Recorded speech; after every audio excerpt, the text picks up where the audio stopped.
Hai rekan-rekan semua, selamat pagi.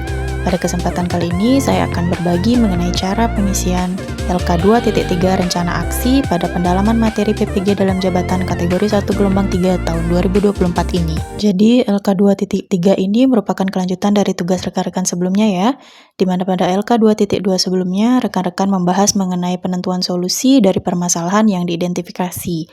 Selanjutnya pada LK2.3 ini, rekan-rekan akan menyusun rencana aksi untuk mengetahui nantinya apakah solusi yang rekan-rekan pilih terkait permasalahan itu bisa efektif ataupun bagaimana. Nah, sebagaimana yang sudah rekan-rekan download format LK pada LMS masing-masing, maka tampilannya nanti akan berupa beberapa kolom yang harus diisi, seperti terlihat pada tabel di sini ya. Ada kolom tujuan, bukti penilaian, dan juga kegiatan belajar serta asesmen. Jadi, sebelum rekan-rekan bisa mengisi tabel pada LK2.3 ini, rekan-rekan sebelumnya harus sudah menyusun modul ajar sesuai dengan mata pelajaran yang rekan-rekan ampu.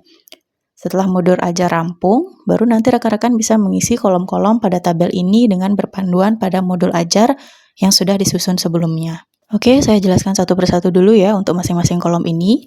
Jadi di bagian tujuan, silakan rekan-rekan menuliskan tujuan yang ingin dihasilkan dengan berpandu pada penurunan dari CP dokumen kurikulum merdeka dan dikaitkan dengan permasalahan yang diidentifikasi. Selanjutnya, untuk bukti penilaian, silakan rekan-rekan menuliskan ingin mengadakan penilaian apa saja selama menjalankan rencana aksi ini. Dan pada kolom akhir, rekan-rekan bisa mengisi dengan penjabaran kegiatan atau aktivitas apa yang dilakukan guru dan juga siswa untuk mengetahui hambatan siswa dan memantau ketercapaian tujuan. Nah, agar rekan-rekan bisa lebih paham, saya akan menjelaskan LK2.3 yang sudah saya analisis ini ya. Mulai dari tujuan, jadi ini saya turunkan sesuai dengan modul ajar yang sudah saya buat, di mana capaian pembelajaran ini ada pada akhir fase E. Di mana di sini saya mengangkat tentang pemanasan global. Nah, berdasarkan CP di atas dan dengan menerapkan model pembelajaran problem based learning dengan bantuan LKPD, maka tujuan pembelajaran yang ingin dicapai di sini ada 3. Yang pertama, peserta didik mampu mengidentifikasi perubahan iklim yang terjadi di lingkungan. Yang kedua, peserta didik mampu mengidentifikasi penyebab pemanasan global beserta dampaknya dalam kehidupan sehari-hari. Dan yang ketiga, peserta didik mampu menganalisis hubungan antara perubahan iklim dengan pemanasan global. Kemudian untuk bukti penilaian, di sini saya menyertakan 2, di mana penilaiannya ada di penilaian di awal pembelajaran, yaitu saya akan melakukan asesmen diagnostik.